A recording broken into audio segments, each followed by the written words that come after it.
Her Majesty is celebrating 70 years on the throne this year with a 4-day bank holiday in the summer, from June 2 to June 5.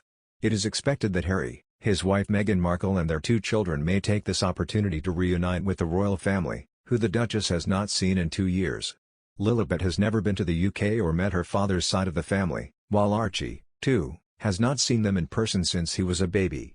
However, one potential problem is that the Duke and Duchess of Sussex have another commitment at the exact same time. The Invictus Games, a Paralympic-style event that sees sick and injured military personnel and veterans compete in adaptive sports, was founded by Harry back in 2014 and has been a passion project ever since.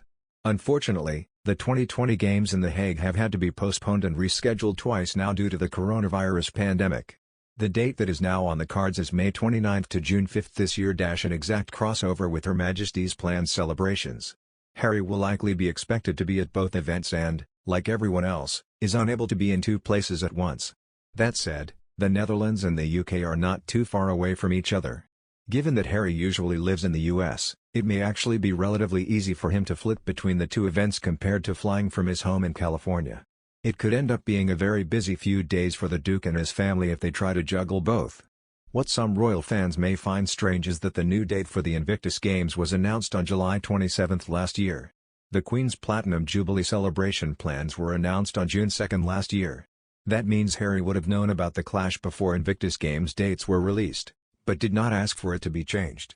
Pod Save the Queen is hosted by Zoe Forsey and features Daily Mirror royal editor Russell Myers.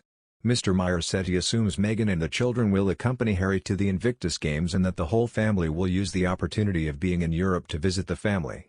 He said, "It's been a busy year and it probably is a good time to let this year go, see what happens next year and hopefully we will see them back in the UK. Because Harry has got the Invictus Games, fingers crossed, so one would assume he will come back and see his family. And again, one would assume Meghan will come to the Invictus Games as well, with the children.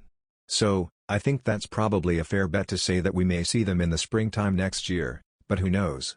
Perhaps, then, even if Harry is unable to make it for the Jubilee celebrations, he may come to the UK before or after just to catch up with his family and introduce them to little Lilibet."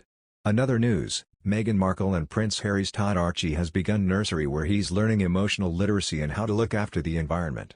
The school, a favorite by celebrities living in California, is further away than the Duke and Duchess of Sussex's home, according to reports. The nursery teaches students mindfulness, how to be kind, and emotional literacy to young people. Meghan was seen driving little Archie, too, to school, carrying his green backpack and space-themed lunchbox. A parent of one of his classmates has said Harry does a lot of the brunt work of the school runs. They claimed, "Harry often drops Archie off and picks him up, and seems like a good dad." All the parents have been laid back in welcoming Harry and Meghan, without making a fuss. And to the other kids, Archie is just one of them.